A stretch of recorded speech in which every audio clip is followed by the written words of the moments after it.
Giving suggestion, جو آج حکومت وقت کو یہ سجیشنز دے رہا ہے کہ آپ اگر یہ کام کر لیں تو ہم بہت کم پیسوں میں ڈائگنوز کر سکتے ہیں کووڈ-19 کو پاکستانی میں. تو اس حسن میں جو بھی سوچ رہا تھا اور آج کے حسن میں تقریباً آئی وڈ سے 13 ایئرس کا فرق ہے, تقریباً 18 سال کا فرق ہے. ہی از جسٹ 31 years old.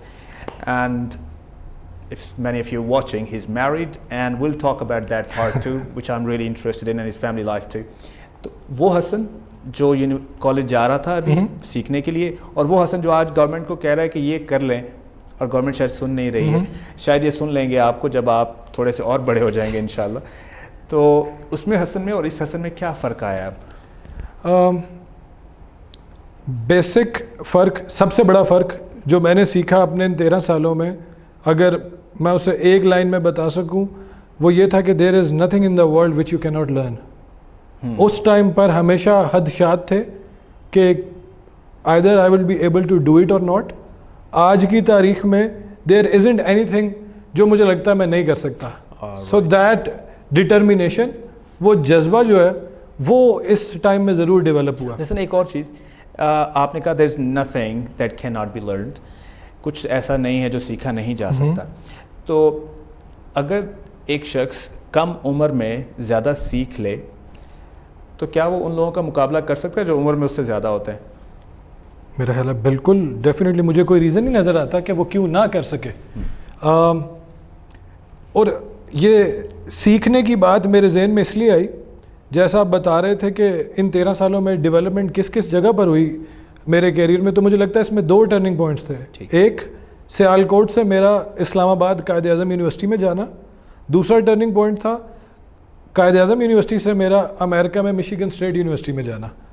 دونوں جگہوں پر میں نے ان لمیٹیڈ لرننگ کی, جس میں مثال کے طور پر I was a pure biologist جس نے میتھس میٹرک کے بعد نہیں تھی پڑھی. When I went into Michigan State University I got admission into department of environmental engineering, اور انجینئرنگ کے لیے آپ کو کیلکولس پڑھنا پڑتا ہے, بیسک میتھس پڑھنے پڑتے ہیں. تو وہ سب میں نے وہاں جا کر پڑھا. I used to take classes with undergrad students when I was a PhD candidate. تو حسن میں اب یہاں کو روکوں گا آپ کو تھوڑی دیر کے لیے. انہوں نے کہا یہ کہ ایک چھوٹے شہر سے جب میں بڑے شہر گیا تو مجھے بہت کچھ سیکھنے کو ملا. تو میرا وہ بھائی یا بیٹا یا بہن جو بلوچستان کے کسی گاؤں میں بیٹھ کے دیکھ رہی ہے, جو KPK میں کہیں پہ کسی گاؤں میں چھوٹے قصبے میں بیٹھ کے دیکھ رہے ہیں, تو یقیناً اگر آپ اپنے گاؤں سے کسی قصبے میں آ جائیں گے اور کسی قصبے سے کسی بڑے شہر میں, تو آپ کو زیادہ کچھ سیکھنے کو ملے گا. تو وہ ماں باپ جو دیکھ رہے ہیں وہ یہ چیز ضرور سمجھیں کہ جب کوئی شہر بڑا ہوتا ہے تو اس میں سیکھنے کے لیے بھی بہت کچھ زیادہ ہوتا ہے, کیونکہ وہاں پہ جو یونیورسٹیز ہیں, کالجز ہیں, they have more. This is why that's a bigger city. اور جیسے انہوں نے کہا کہ جب میں سیالکوٹ سے اسلام آباد گیا تو مجھے سیکھنے کو زیادہ ملا, اور جب میں اسلام آباد سے مشیگن چلا گیا تو وہ چیزیں ملی جو شاید یہاں پہ نہیں سیکھ سکتا تھا. اور دوسرا بڑا امپورٹنٹ پوائنٹ جو میں آپ سب کو بتانا چاہ رہا ہوں, he is a biologist and he studying mathematics in a university. اور بڑا امپورٹنٹ پوائنٹ انہوں نے ریز کیا یہاں پہ کہ آئی واز اے PhD گریجویٹ. وہ PhD کرنے جا رہے ہیں, وہاں پہ PhD کے اسٹوڈنٹ ہیں, اور پڑھ کن کے ساتھ رہے ہیں, وہ لوگ جو انٹرمیڈیٹ کر کے یونیورسٹی آئے ہیں کچھ پڑھنے کے لیے. تو سیکھنے کے لیے آپ کہیں بھی جا سکتا ہے. تو اس چیز کو ذہن سے نکال دیجئے کہ آپ کس سے سیکھ رہے ہیں, کہاں بیٹھ کے سیکھ رہے ہیں. اگر آپ کچھ سیکھ رہے ہیں تو اس سے فرق پڑتا ہے, کہاں بیٹھ کے, کس کلاس میں بیٹھ کے, اس سے فرق نہیں پڑتا. تو اپنے آپ کو کسی سے بڑا یا چھوٹا مت سمجھا کریں, جہاں سے کچھ ملے لے لیں. Okay, so you said that when you went from Sialkot to Islamabad, there was a change in your life. Yes. And then you went from Islamabad all the way to Michigan. A Pakistani student flying for like a good 16-18 hours and reaching the US. What was it like? کہ آپ پاکستان سے اسلام آباد سے fly کر کے ایک سیالکوٹ کا رہنے والا لڑکا اب مشیگن پہنچ گیا, مشیگن اسٹیٹ یونیورسٹی, آپ وہاں PhD کرنے کے لیے آئے. What was the change?